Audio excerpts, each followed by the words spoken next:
and welcome to my show. My name is Fazluddin Abrams and you're watching The Fazlo Show. What you're about to experience is an introductory video on my aim to broadcast my own show. I'd like to give you a little bit of the history of who I am. So what I'm going to talk today on this episode, which is usually known as a pilot episode, would be a bit of my family history, my educational history, my employment history, the factors of life, as well as the spiritual principles. And the spiritual principles is ultimately how I live my life, and I'd like to apply those principles in my show called The Fazlo Show.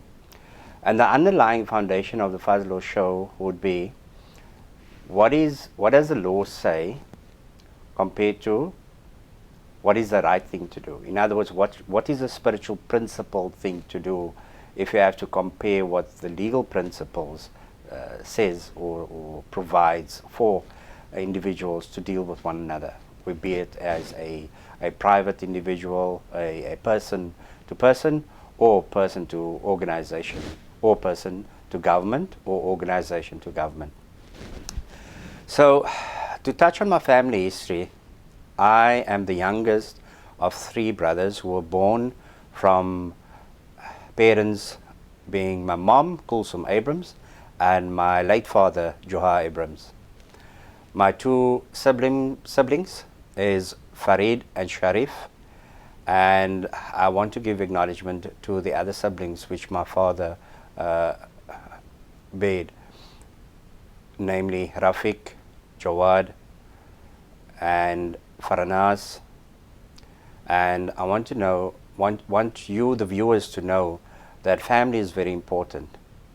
So as I grew up, I basically had to learn the values and morals of what my parents instilled in me.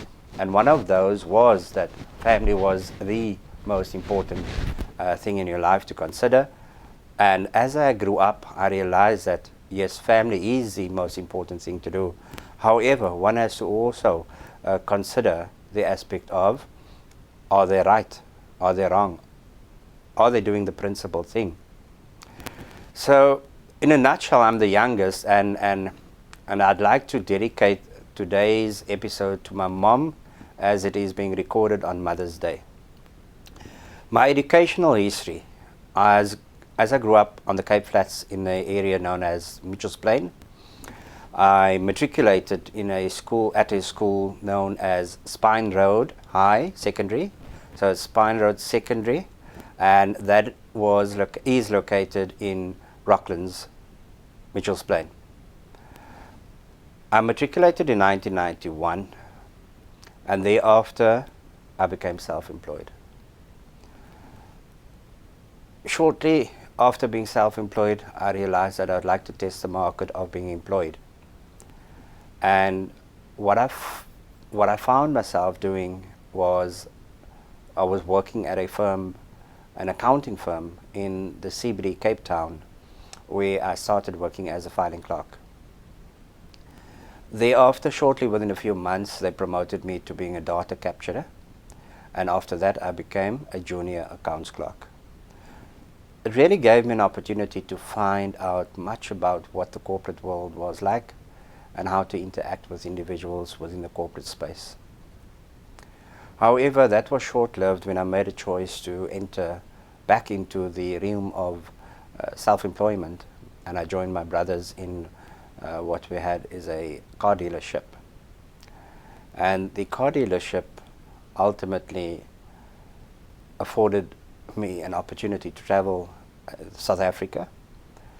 We went to George, Oudtshoorn, Knysna, PE, Durban, George, Johannesburg, and all those places where we would drive up and down in order to procure various motor vehicles from dealerships and from private individuals and bring them down to Cape Town where we would resell them. And that was our form of business of generating an income, so to speak. Thereafter, I ventured into what one could say is a manufacturer. With my mom, I started manufacturing, or we started manufacturing linen, that is duvet covers, curtains, pillowcases, etc., with the goal of reselling them or distributing them to individual agents who worked for us, and they would resell it to the public at large. And they would then collect money, and at the end of the month I would do the collections, and that is how I generate an income, starting a business in self-employment. We also owned a retail shop in Westridge known as K's Linen. Thereafter, or at the same time at least, we, what you could say is, became a glassware distributor for, some of you may know the name Table Charm. That was a very prominent direct marketing distribution organization which sold your basic cutlery, and very classy as well.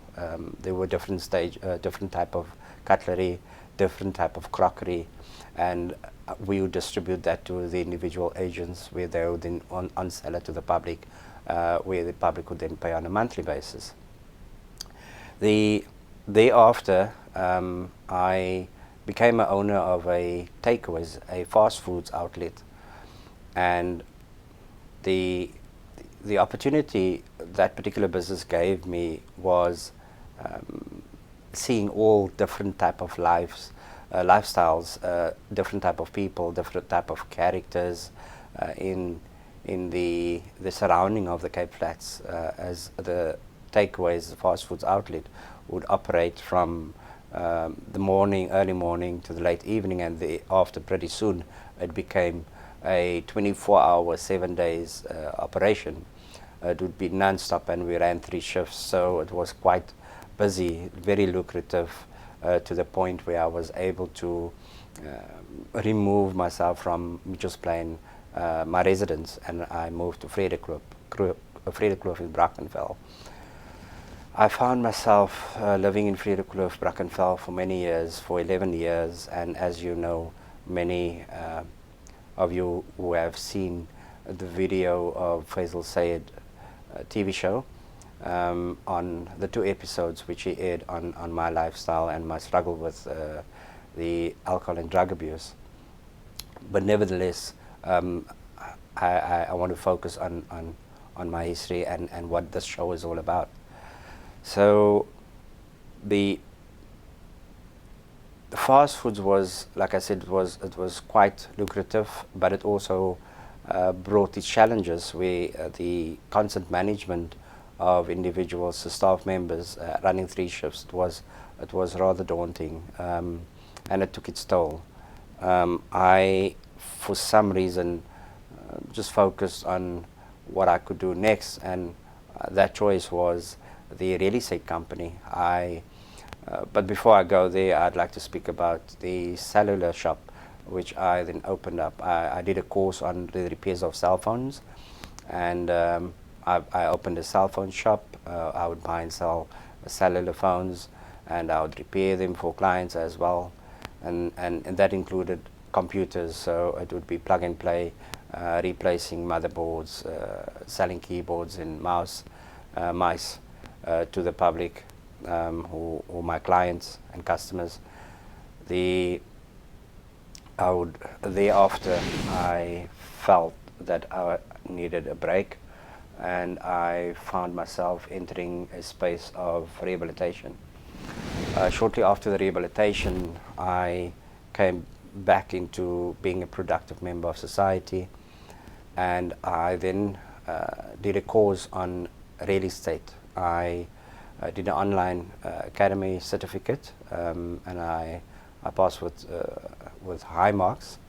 I thereafter also wrote the Estate Agency Affairs Board exam in 2006, which I passed, and I then started practicing as a what you call today a property practitioner, which then we would call ourselves real estate agents.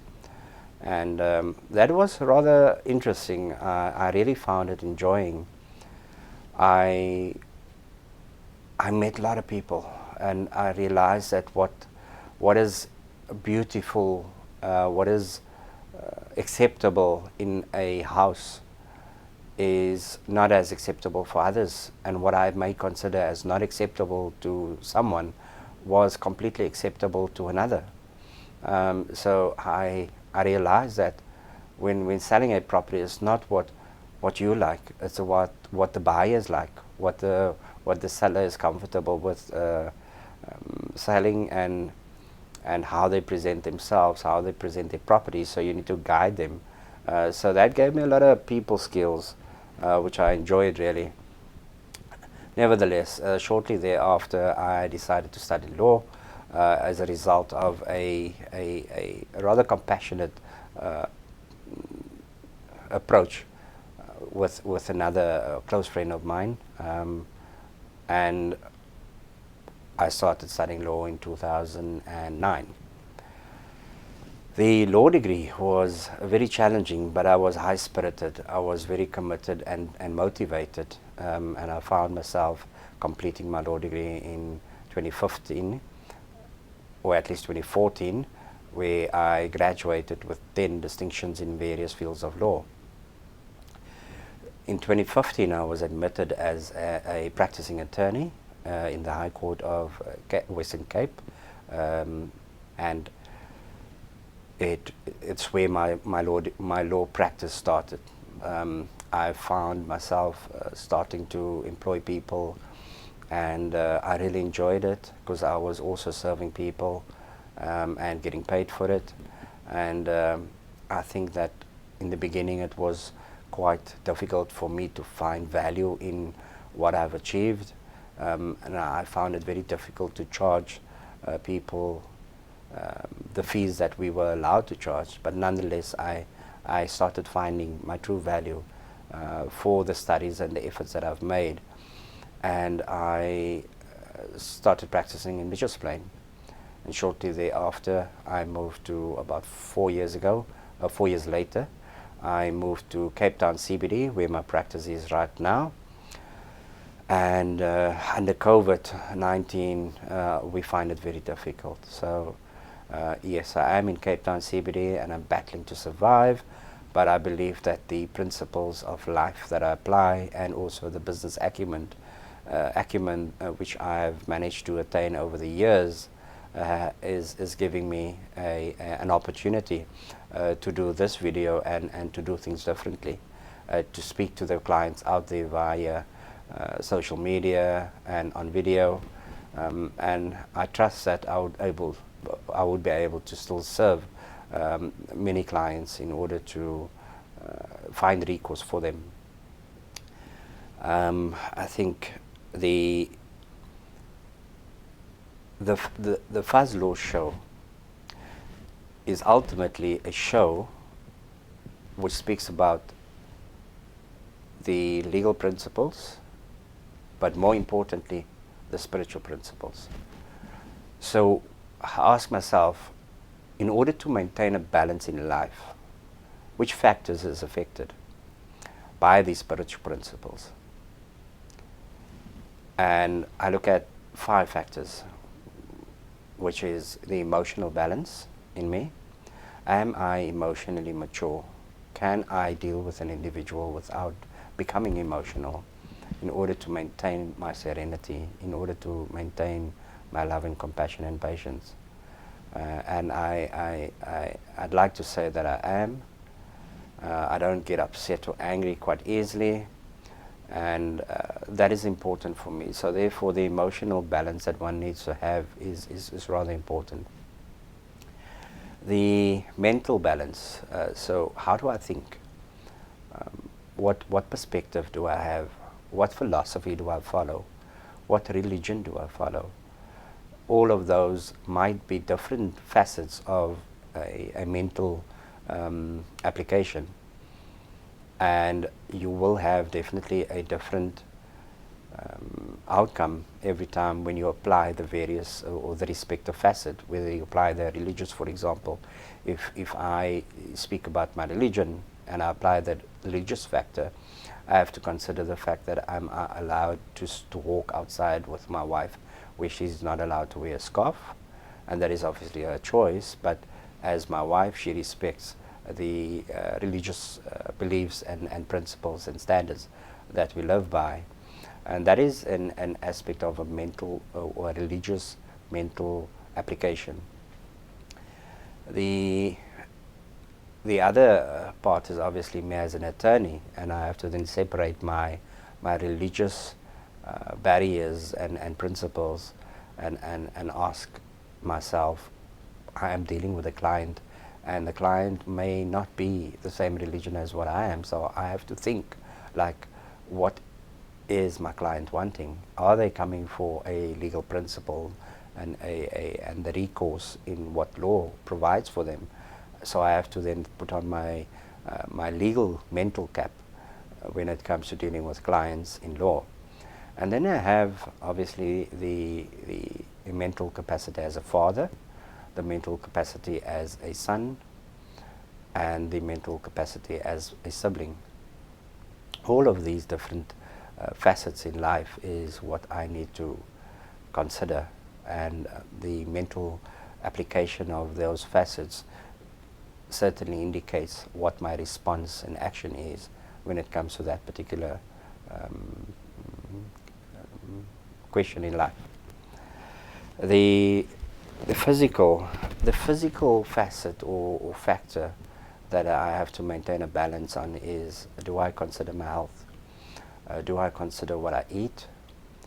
Do I look at what the importance or the negative impact that the food that I eat or which I eat may have on my life? Do I consider smoking or not smoking? And I know that is rather a big topic in society today. Fortunately for me, a few years after I came out of rehab, I stopped smoking, not because I wanted to stop smoking, but because I had to stop smoking. So yeah, physical aspect in life is rather important, and then you find another aspect in life which is quite important, and that is the financial one. And having financial balance is not about having a lot of money for me. It's just about choosing your way of lifestyle and making sure that you are able to financially sustain that lifestyle. That is about having financial balance. It's not about having a big balance in my bank account. So yeah, and then the most important one for me, which is the foundation of this show, which is the spiritual principles. Now I'd like to take you through the spiritual principles, but I think that would be for next episode. So thank you for watching my show, part 1 of the pilot episode. And unfortunately the time does not permit me to speak about the spiritual principles today, or in this particular episode, but I'll be recording another episode after this to specifically speak about the spiritual principles, which will be the underlying principles that we'll consider in dealing with various episodes, and also the various guests that I'll be inviting on my show.